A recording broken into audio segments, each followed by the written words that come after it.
Hey, hello, how's it going? Welcome back to another 20 minute till dawn video. It's me, Cranberry.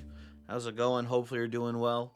Uh, as you can see on your screen, this is going to be a little bit of a different video than usual. We're not actually playing 20 minutes till dawn, we're doing a tier list.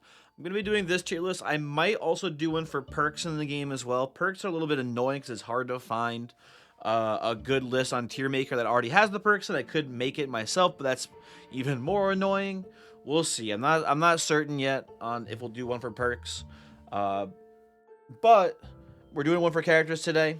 We're going to be evaluating them based on two different metrics. So we're gonna split the video in half. Basically, we're gonna do the first half of the video talking about how strong the characters are for just general gameplay.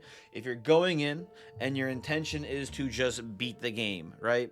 If that's your goal, if you don't care about your score or your kill count or anything like that, which you shouldn't really, I care about it. That's just because I've played the game at this point for 400 hours now. There's nothing interesting for me to do in the game other than that, so that's what I'm interested in.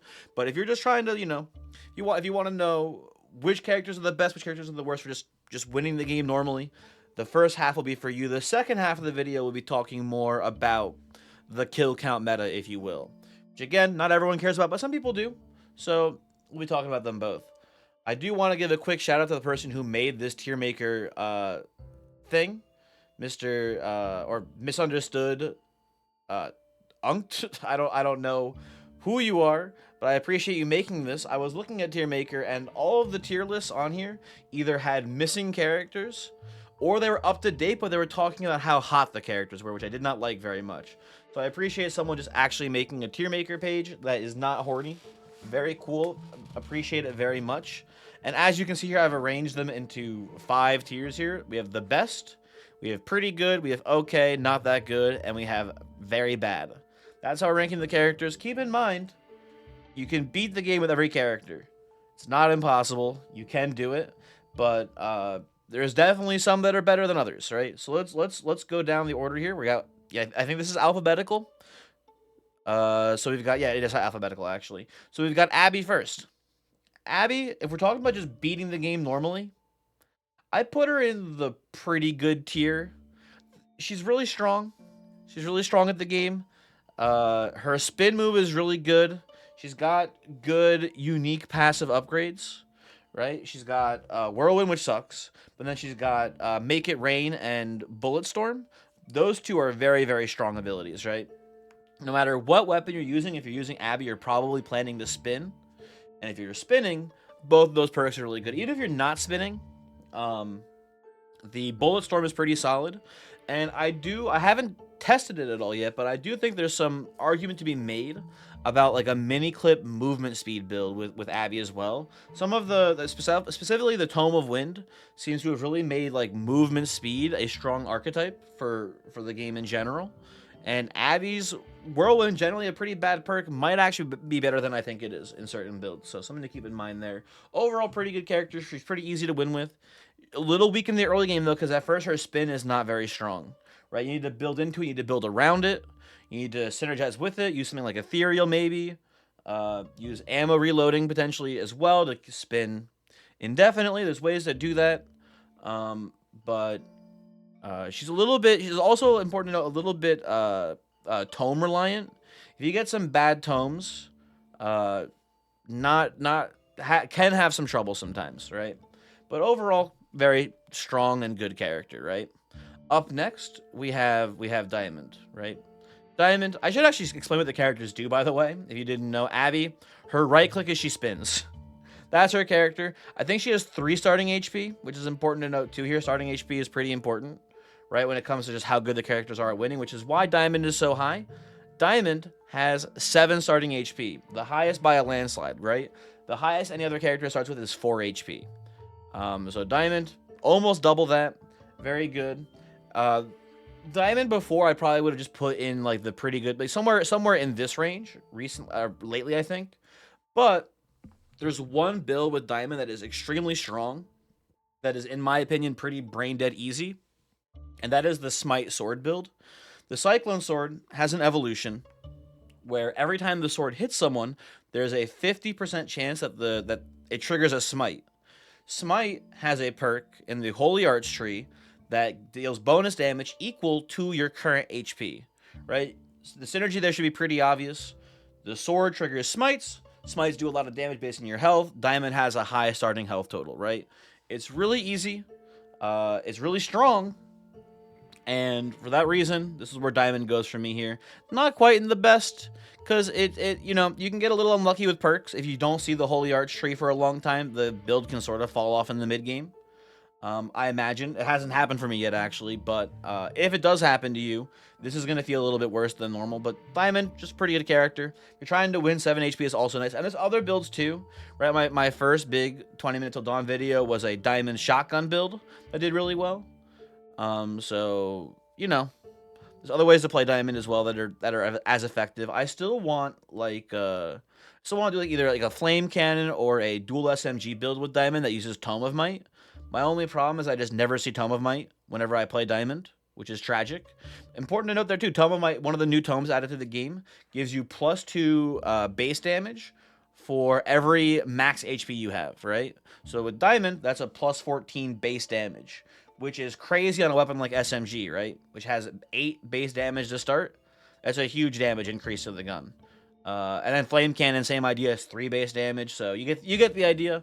It's pretty good on Diamond, right? But there's probably better Flame Cannon builds for Diamond. You don't want to use, you don't want to rely on Tome of Might probably. But anyway, moving on. We have everyone's favorite character, Haster. This is extremely easy. Haster is hands down the worst character in the game. There is no doubt about this in my mind. Haster, unbelievably stinky. I hate Haster with a passion because Haster is just extremely outclassed in every way by Lilith, but also by Raven. These characters both just absolutely stomp out Haster here. It's like not even close. These characters, I might have rearranged the order a little bit here before starting the video. Now these guys aren't in alphabetical. Hold on. Sorry, let me reset it. So Abby and Diamond both go here. You go there. There we go. Okay, good. Anyway, Lilith and Raven both just absolutely stomp on Haster. Especially Lilith. I feel like Haster is just terrible. Lilith and Raven have some varying build diversity, right? Where some builds work better on Raven, some builds work better on Lilith. There is no like Lilith focused build, or there's no Haster focused build that is better on Haster than either of these two characters. It's just always going to be worse, and that's just like a terrible thing to do. That's just horrible. Oh, I thought the thing also changed when I reset. Shit, hold on. Sorry. What did I call? I forget what I called the top tier now. Best. I'm gonna just go to the best. Probably was hopefully what it was. Very good. Okay. Kinda bad. Kinda bad. And then very bad. In parentheses, stinky. And that's where Haster goes. You know what? Actually, you know what? We can just say Haster. We're gonna have this be the Haster tier. Because spoilers, by the way, Haster's gonna be actually no, Haster probably won't be down here for the end, but whatever, we'll see. Anyway, sorry, getting distracted. Haster, if you're just trying to win the game normally, Haster, one of the worst characters in the game, just has no redeeming qualities, is really bad. Is real stinky. I don't like this character at all. In every way. I wish they did something cool, but they don't. They just do nothing. Next up, we have Hina. I have not played very much with Hina. She has a couple of new builds she can do in the 1.0 release. She's also been buffed in the 1.0 release. She's now invulnerable while dashing, which was kind of an issue before. She used to take damage while dashing unless she had the upgrade where her dash dealt damage. And then if she killed the enemy she was dashing through, she wouldn't take damage. I think she would still actually take damage if the enemy survived the dash as well, which is kind of funny. That being said, Hina, with all the support, is still kind of stinky if you're just trying to win the game. She's a pretty hard character to play in general. But she does have some pretty cool builds. Salvo Knife has a cool synergy with the character where if you're dashing, it does count as moving, so it's going to track a lot of enemies for you, which is really nice. And then another cool build is actually Sword Hina, where when you trigger your reload, if you spam your dash, it will reset the reload animation and will continue to spin basically. So she can spin indefinitely. Which the problem with that as a build is that most sword builds don't need to spin indefinitely. They're okay with shooting their shots and then spinning. It's more or less fine either way. You don't need to optimize for spinning. Spinning is better than shooting, but it's not such a huge difference where it's like, oh, this will make the character amazing now if they only spun forever. It's okay, but you're better off with other builds for the sword probably. That being said, though, she's kind of cool. I'm gonna put her in the kind of bad though tier, I think, just because I don't want everyone to be in the okay tier and then Haster by herself all the way down here. I feel kind of bad. Up next we have Lilith. Lilith, if you're just trying to beat the game, is pretty good. However, there's some tricky things about Lilith, right? First off, she kind of like only can play Batgun, which is a shame. It's tragic, but that's just kind of how the character works, because she's so summon focused. But if you're playing Lilith Batgun, you're gonna probably do fine no matter what. It's not gonna be too tough for you. But the Batgun, it's a little bit of an unintuitive weapon at first in the game. And I think if you, I don't know, I guess you're being in either okay or very good. If you get perks in the wrong order, it can be bad too, because Undead Army is really strong. And then if you get pulsing summons early, her double ghosts are very strong, but her necrophile perk is not good. Again, I think there's like some sort of weird thing where you're playing like a movement speed build, and in that case, necrophile is kind of good because you're gonna just permanently have a plus 35% move speed increase, which is something, but it's not much for a Batgun build. Batgun doesn't have any evolutions that revolve around movement speed, so it's not that useful. I just put I think Lilith in the okay tier here. Up next we have Luna. Someone actually asked me in a video recently who my favorite character to play is, and it's probably Luna because I think the design of the ability is really cool. That being said, though, being honest about the character, she's definitely on the weaker side. I think I put Luna probably in the kind of bad tier. She's not like at one point I would have put Luna down here with Haster in the garbage tier, which is I think what I did for the last video. But some things have changed about Luna. The most important thing that's changed about Luna is that one of the builds that I really wanted to work with Luna was a grenade launcher build. Because if you, I forgot to explain what all the characters do again. Whatever. I'm gonna hope that you knew what the other characters did. Luna, whenever she reloads her gun, she creates a black hole, which sucks enemies into it, right? It's sort of like supposed to be like a defensive tool that she has in her kit. That's the idea of it. The cool thing about Luna is that, the idea of Luna is supposed to be you bunch enemies up and then you kill them all at once. That's like kind of the idea of the character. And grenade launcher was a sensible choice for that playstyle. The problem was that Luna had a perk, I think it's called Cosmic Burst. I forget what the name of her character-specific perk is, though. But she had a perk where, when her black holes ended, they would shoot shots out in a 3-point burst pattern, right? Well, 3 different directions they would be fired from each other. And the problem with this perk is that it would fire grenades at you sometimes, oftentimes, enough times where it would ruin your run. And there's a mechanical issue in this game with character-specific perks, where let's say you kill Cthulhu guy, right? You kill Cthulhu man, he drops the chest, you pick it up, and you see a perk you don't want for whatever reason. Let's say it's this one, right? Let's say it's a situation where you don't want a grenade getting launched at you every 3 seconds. So you skip the perk. You have the ability to skip. The problem, though, is that if you do skip the perk, it's not removed from your perk pool. So if you see it again later, it can show up again later, right? That was a really big issue for this character for a very long time, and it still kind of is, but there's been a mitigating factor added to the game, the weapon evolutions for grenade launcher. One of the evolutions is a evolution that makes you immune to the damage from your grenades, right? It's not like an amazing build still, but it's just cool. It's just fun. I like it. And I like how it's actually now possible to take that ability. Now the problem is if you still see it first, you're gonna have a lot of issues with it. It's gonna be shooting grenades at you constantly still. But in the early to mid game, you're hopefully able to dodge those grenades long enough to not get killed by them until you get your evolution. Whether or not you actually can is another story, but hopefully you can. Or you can just not see it first, right? You can still just not see it first. Now you can take, you can get your weapon evolution, and then you can take it later in the game, and it's actually usable, which is, it's fun. It's nice that you're immune to the explosions afterwards. It's a cool build, but it's not that good. It's not that strong. Trying to beat the game is definitely not a good way to do it, but it's not as bad as Haster still. Definitely still at least has some merit. Haster has nothing. Up next, we got Raven. Raven, in my opinion, if you're just trying to beat the game, is actually stronger than Lilith. Lilith's ghosts are fine, but they're not that impactful. Lilith's Raven in the early game, in my opinion, is way more impactful than Lilith is. She's very strong. She's very good. She does a good job at murders, and I like her birds.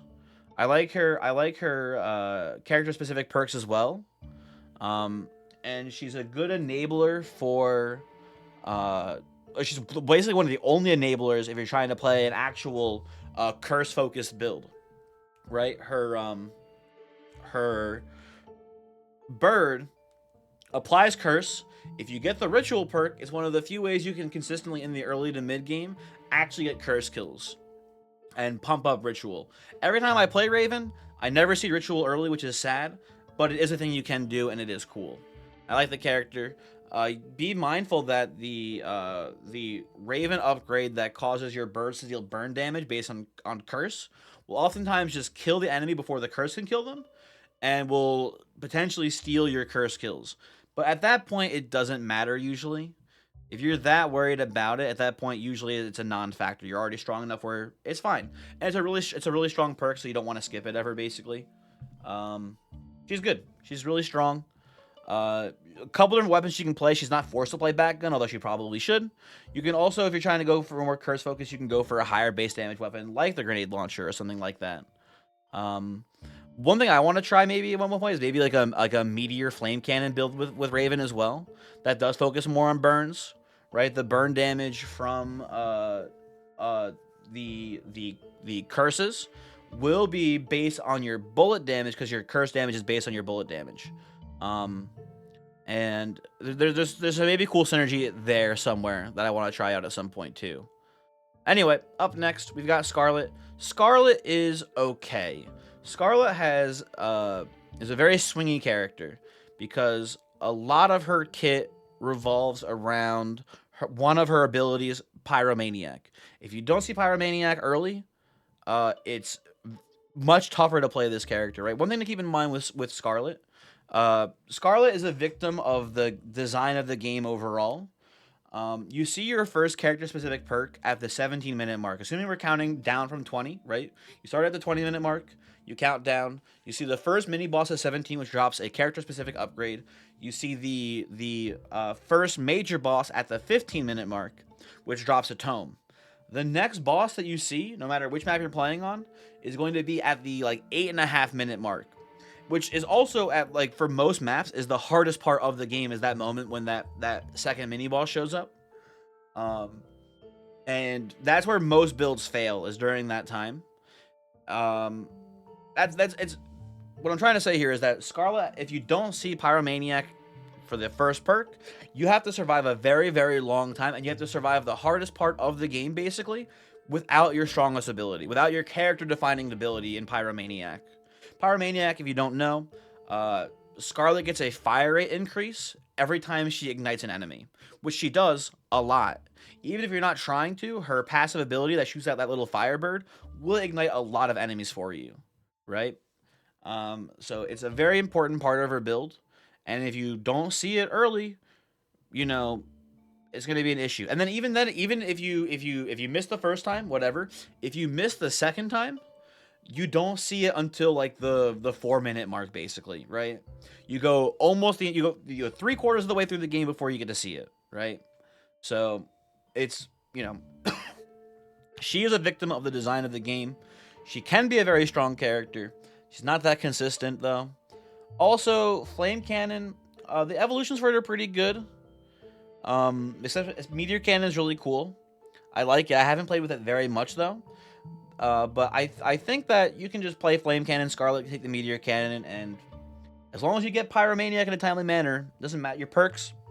Besides that, don't matter too much. It should be a pretty easy game. Um, Up next, we have Shauna. Shauna goes in the OK tier. She's a very RNG dependent character, like Scarlet. She's very RNG dependent on the order in which she gets her character specific perks. Normally, Shauna has access to a reroll every time, which is pretty cool on your perks. But she does not have access to rerolling her character specific perks. And one of her character specific perks is called Quick Learner, which increases the experience she gains by 40%. A very important ability that you want to get early. Again, if you miss it at that 17-minute mark, you have to go till roughly the 8.5-minute mark before you get to see another perk. Right? So you go halfway through the game without this very important perk that you want early. You specifically want this early. In addition to that, her specialized perk, which lets her get 3 copies of the next perk she picks up, is also extremely RNG dependent. Because if you whiff and get all bad perks on your specialized, the character feels terrible. If you get, good perks, they feel good. Right? Shauna has potential to be pretty much the strongest character in the game. Because despite character-specific, perks, being able to triple up a really strong perk is on average is stronger, basically, right? With some exceptions, you could argue that Abby's spin is stronger than tripling up any perks, but I don't know how true that is. That's definitely debatable. Same with like Spark's Lightning. You can argue her Lightning is more relevant than any other perk you could triple up, but that's debatable too, maybe. Shauna has potential, especially if you talk about tripling, because she can triple up tomes. If you triple up a really strong tome, then it's kind of like no one can compete with her, basically, right? If you have a movement speed build with triple up Tome of Wind, she's going to output way more damage than pretty much anyone else can, which is really cool, but you need to actually see that, which is hard to do. Anyway, that's where she goes. She goes in the OK tier. Up next, we have Spark. Spark has always been a debatable character for me. I put her in the very good tier because I still think that Spark has some inconsistency issues.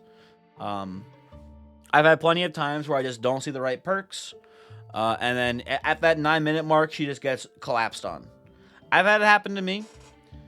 That being said, though, she has very high highs for sure, but the character is a little funky. Has a couple of really strong builds, has a lot of weapons that she can build with, but overall, not that strong of a character compared to the other two. We're not ordering this, by the way. This is not in any particular order. This is just in the tiers. If we wanted to do a particular order, I think I would go maybe like this here. Probably like this here. And then I think maybe like this. These two are, I think, interchangeable here. We're going in any specific order here. Anyway, Spark. Spark makes a million, billion lightning bolts. Lightning bolts is very cool. The problem with Spark is that, especially in the mid game, she's going to have a lot of issues if you don't see Electro Mastery. Electro Mastery adds a plus 12 flat damage to all of her lightning. Lightning normally starts at 22 base damage, but Spark's character-specific lightning only has 5 damage. So adding plus 12 to her base 5 damage lightning is a huge DPS increase for the character, because she creates Infinity Lightning, right? But if the Infinity Lightning does 0 damage, it doesn't matter that much. Electro Mastery, extremely important for the character. And if you don't see it, you may have some issues. You may have some issues as well. She's luckily not very character-specific perk dependent. No matter what perks you get for her from the chest, she's going to operate pretty well. But, you know what the big issue is? People love playing dual SMG Spark. It's a pretty good build. It's really bad in the early game, even with the buffs to dual SMG. If you ask me. There's some problems with the character, but she's good. She's up here for a reason. I'm saying all these bad things about her, but that's just because everyone always tells me that she's the best character in the game. As far as just trying to win the game, I don't think that's the case, because we have 2 powerhouses coming up here. We have Yuki, which goes up here in the best tier. Yuki is just an unbelievably strong character. If you're trying to win the game normally, Frost Magic is probably the strongest perk in the game. It's been nerfed many times throughout 20 Minutes Till Dawn's history. It's been at least nerfed 2 times that I can remember, maybe a third time as well. And it's still one of the best perks in the game if you're just trying to win the game normally. She's very, very, very good. Her butterflies are very, very, very good. No matter how you play this character, the butterflies will be strong. There's two different like philosophies of building.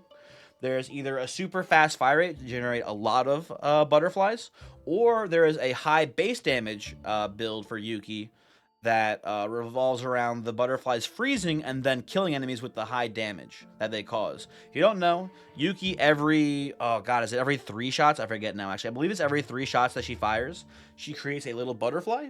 The butterfly flies forward, and every, I don't know, 1.5 seconds, it ticks, and it freezes all enemies around it in a not a huge size, but not a small size either. A pretty decent size area around it. It freezes all enemies, right? If enemies are already frozen, it deals damage equal to your bullet damage, right? So that's the two types of philosophy for building the character: high bullet damage to increase that freeze damage, or high fire rate to increase the amount of butterflies that you're creating. The thing though about it is that it's very easy to just do both as well. It's not that hard to get a high damage and high fire rate. It's very easy. So the character is really good pretty much no matter how you build them. Yuki can literally use every weapon in the game pretty effectively. It doesn't matter because she's just gonna freeze the whole screen and then you're gonna laugh.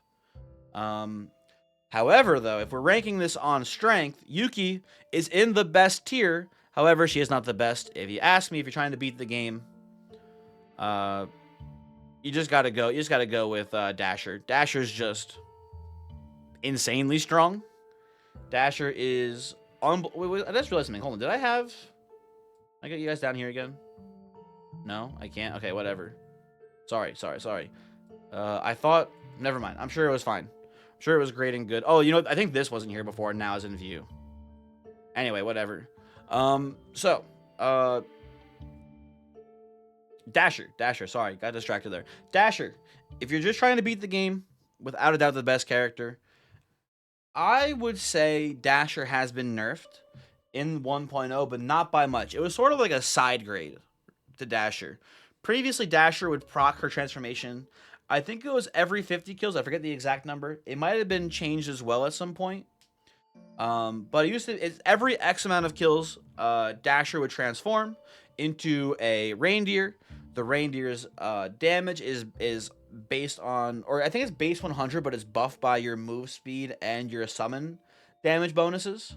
So she's the summoner focused character that also cares about move speed, that has this passive ability where when she can transform into this big reindeer, and she's invulnerable while she's in her deer mode, and she cannot shoot her gun anymore, but she deals contact damage to enemies. That's the idea of Dasher. She's unbelievably strong. If you're just trying to beat the game, I haven't done it. I tried it once or twice and I did not succeed. However, I think it is feasibly possible to win the game blindfolded with Dasher. I think that is a realistic possibility to do. The character is just, again, unbelievably strong. Did I explain how she was nerfed? I think I might have just forgotten to do that. She used to be every 50 to 100-ish kills, whatever the number was. Now she is every 10 seconds she transforms. 10 seconds though, it's not that much time, right? If you think about the time it takes for enemies to get from the edge of the screen to the center where you are, probably takes them like, I don't know, 4 or 5 seconds. Depending on the enemy, obviously, like bosses move faster usually. But most enemies take a long time to get to you from the outside to the center of the screen. And if you are able to transform every 10 seconds, you go deer mode, you just kill everything on the screen, you go back, you transform back to normal mode, you shoot your gun, and then by the time enemies even come close to you, you go back into deer mode and you just do it all over again. The reason why it's like a side grade is that when it's based on kills, In the end game, you're just permanently deer mode because you have if you have a shotgun, you just fire 2 shots. That's 50 kills. There's so many enemies. It's so densely packed in the end game that you're just doing murders no problem, basically. Um, it being 10 seconds is definitely a late game nerf, but it's probably an early game buff. Not that it matters too much. The early game's pretty easy, but the character is just insanely strong. Her perks are also really good and relevant towards how you're building the character too, which is always nice. It's always really annoying when, I don't know, let's say for example, a character whose perks are only focused on your character unique ability, but the actual upgrades themselves are just dog shit. So the whole point of the character is just bad. Haster. There's that. But when your perks are focused on your character specific ability and they're good, then that's fun. And that's what Dasher does. Anyway, we've been rambling a lot about just beating the game. Now let's talk about the thing that I care about, the meta, the high kill count meta. I'm not going to change this again. I'm too lazy. Well, let's talk about kill count meta. And there's 3 characters. We're not going to do it in order. We're just going to talk about like, I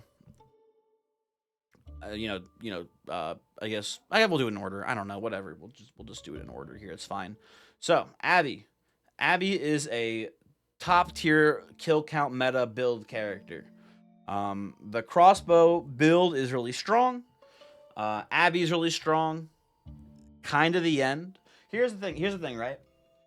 When you're talking about kill count, one of the most important factors is fire rate, because you can make your bullets really strong pretty much no matter what you do.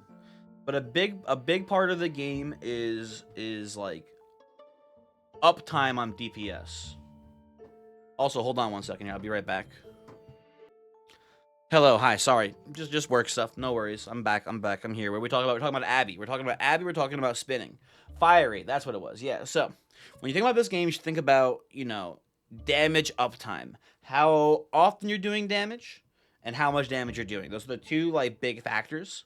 And a lot of people, they only think about just the damage numbers themselves, but it's very important to keep in mind that you also want to be doing damage often as well. And Abby does a very good job of just constantly shooting bullets, right? Ethereal Abby with spinning, even the crossbow is one thing, but just on every weapon is pretty good usually. Just being able to spin, having a much faster fire rate than normal, and being able to shoot for long periods of time before having to reload are very good things that she can do. Just a good character. Just a very good character for getting a kill count. I do think there's something weird in the game about getting swarmed.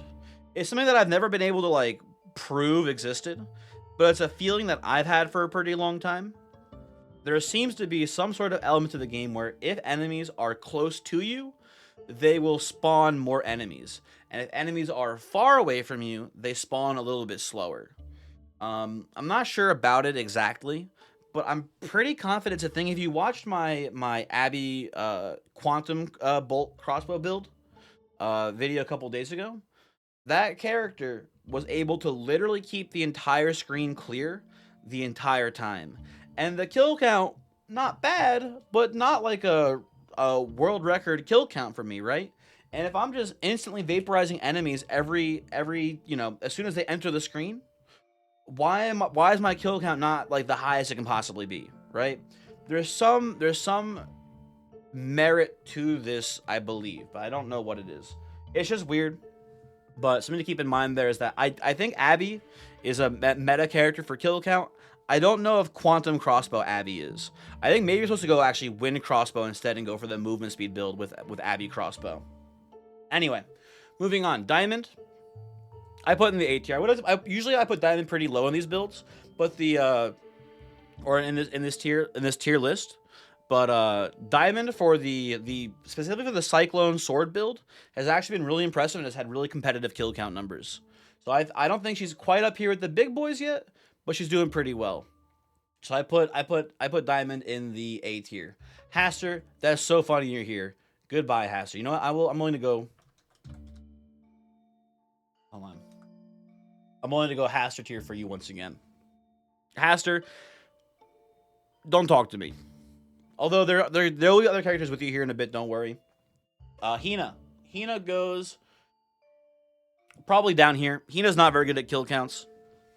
Her Here's the thing. Here's the thing, right? A big thing about spawn rates, again, getting swarmed is an element.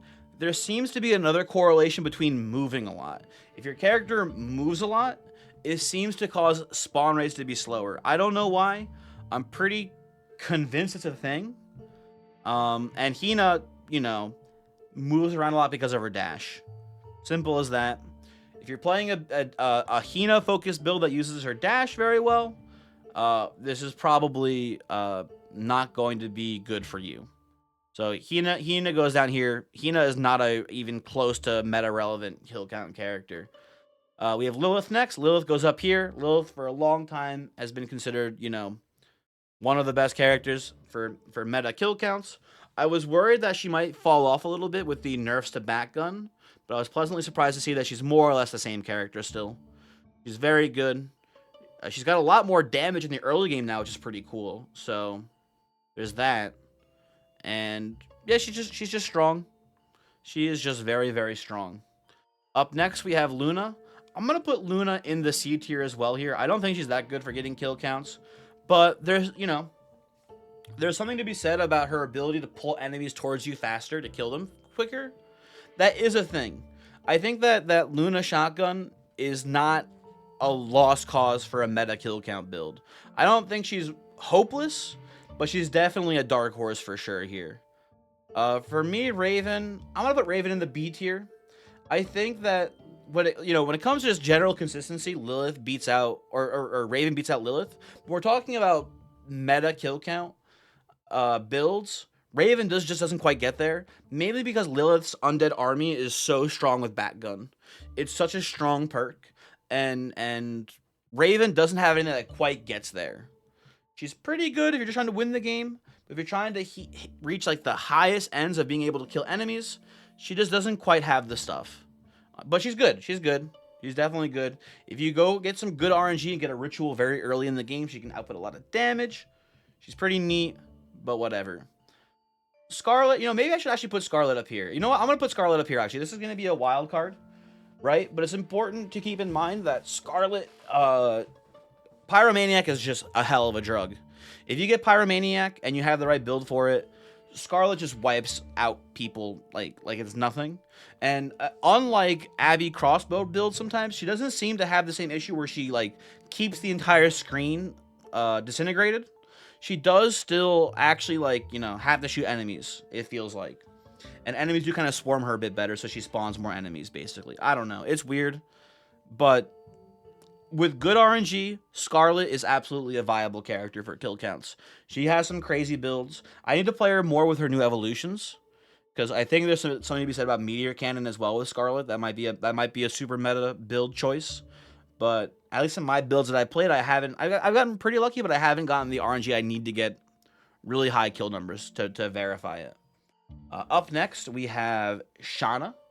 Shauna, I'm going to put in the B tier. Shauna, I mean, you shouldn't discount a character purely based on RNG. She needs a lot of RNG to work well, though. Like, a lot of RNG, and it's kind of just not worth doing, if you ask me.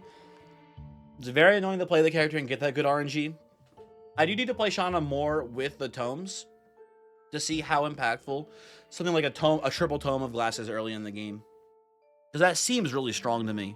I can imagine Shotgun Shauna, just triple tome of glass, probably just ruins people. But you need to it requires so much good RNG. You need to get your first box. You need to not open the box, actually. You need to wait until you see the reindeer, kill the reindeer, then open the box, then open the tome, and then hope you get Tome of Glass. Right? And that's just one element of the run you need a lot of RNG on. Not to mention just good perk RNG. You then after that need to see Specialized before you see the Halo perks. Right? It's just so much has to go right for you. It seems like it's not a literal 1 in a million, but it's so tough to get Shauna to work. But she's got the potential for sure. Up next we've got Spark, who if we're going by order of strength here, probably put it this way: Spark has been the queen of kill counts for a very, very, very long time because she's very good at doing it. She has, for normal gameplay, she has some inconsistencies, but you know, she can do crazy stuff once she's you know, set up. Again, Electro Mastery, very strong. She has all these builds that just never need to reload, so she has, like, you know, 100% damage uptime, and then she outputs a lot of damage as well. She can have very high fire rates depending on the build you do. Not as high as Scarlet, but pretty high, or Abby, but pretty high up there. And then, you know, she's got the lightning triggers as well, just all the time. She's very good. She did, you know, previously, Batgun was one of the best weapons for the character, but now that the base projectiles on Batgun has been reduced, I think you're almost always better off going with shotgun for Spark now. But there's some other builds out there that are maybe good Spark builds. There's the Magic Bow evolution that now has lightning on it that causes your game to crash pretty much every time you recall the ammo, which is kind of fun and cool. But yeah, they're Spark, cool. Very strong character for the kill count meta. Up next, we have Yuki, who is maybe going to be a little bit of a shock here. I might have called Yuki Hina before. I feel like because I almost did it right now. I think I might have called you the wrong name before, Yuki, and if I did, I'm sorry. Yuki, I'm actually putting in the C tier. I think there is some potential for Frost builds currently. I need to test him more, but there's a theory that I kind of believe in. For a long time, the kill count enjoyers wrote off Frost as being pretty bad. I think there might be some truth, though, to the theory that the assassin bug would not work with frozen enemies. There's some people out there saying that might be one of the reasons why assassin wasn't double counting kills. If you don't know, by the way, context here, before 1.0, there was a bug with assassin that no one really knew about. Everyone just knew that assassin would give you super high kill count numbers, but no one knew exactly what the issue was. The issue turned out that assassin would count kills twice very often, but it wasn't a guarantee and people weren't exactly sure why. There's a theory that the reason might be because Frost would sometimes stop it from double counting, which is why Frost builds reflected much lower kill counts than normal, right? So I think I need to play this more, but I think there's some potential for Frost builds actually being really strong right now. Frost has a lot of really good things going for it. Frostbite is an insanely strong perk, right? It's really good. The boss damage is whatever, but just doing 10% damage per freeze onto mobs is really good. It's basically, you know, half of Assassin. And if you trigger 2 Frosts, it's Assassin. It's really good. And then Shatter is really strong as well. Shatter is when a frozen enemy dies, they deal AoE damage to the enemies around them, right? Enemies, when you have, you know, Frost perks, are freezing and dying all the damn time. It's a huge damage increase. So it's always been weird to me that Frost was a net negative on kill counts. It might be because of the Assassin interaction. That I don't even know if it exists or not, because now Assassin's fixed. So there's no real way to test it anymore. Other than, I guess, rolling the game back and testing it then, but what's the point? But I think that Yuki has some potential now, is what I'm trying to say. I need to play with her more, but she's doing pretty well in the couple of runs that I played with kill counts. So I think there's something to be said here about this character. Anyway, up last, Dasher. Dasher goes in the Hastard tier when it comes to kill counts. Dasher, god-awful character if you're trying to kill enemies. Oh, I leaned back in my chair, but I almost fell. That was scary. Dasher, if you're trying just to get a high kill count, worst character in the game by a long shot. Horrible. Actually, worse than Haster and Hina here. I think if we're going in order here, we're ranking them from best to worst, left to right here, is definitely this. Because Dasher, unkillable demon deer, beast monster, not actually killing that many enemies though. And again, it goes back to that moving thing, right?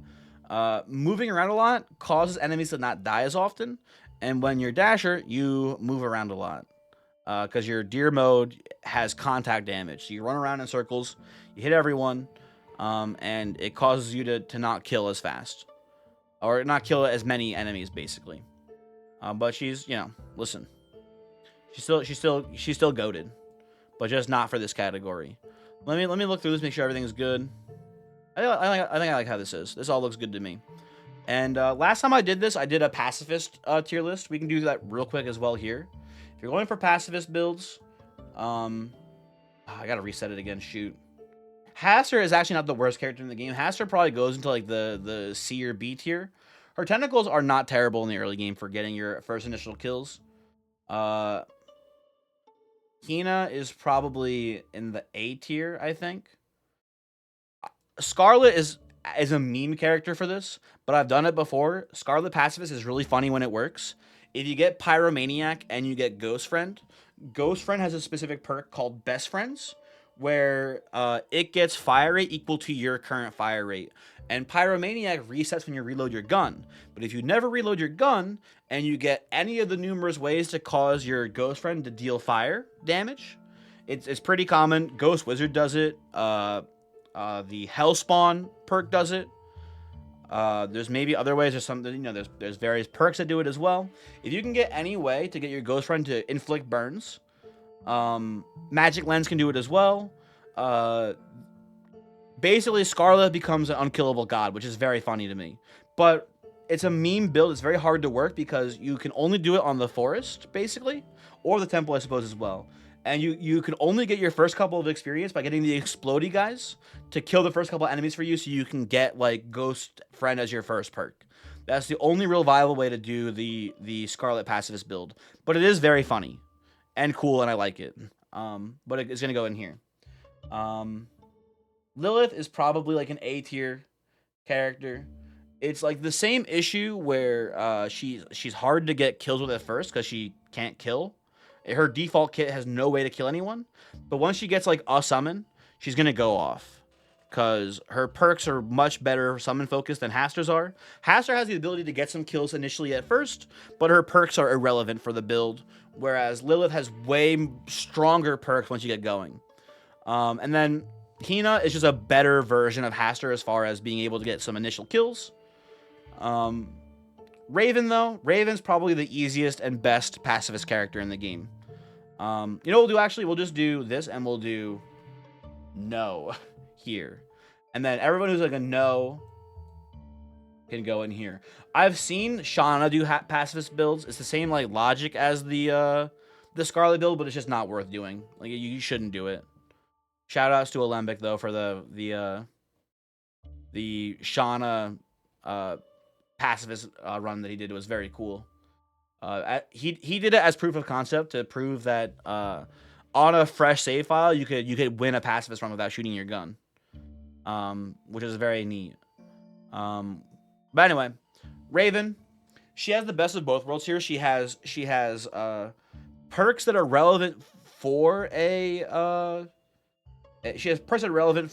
pacifist build, and she has a strong start. Haster has a strong start, but her character-specific passives are only focused on her tentacles, and her tentacles suck so bad.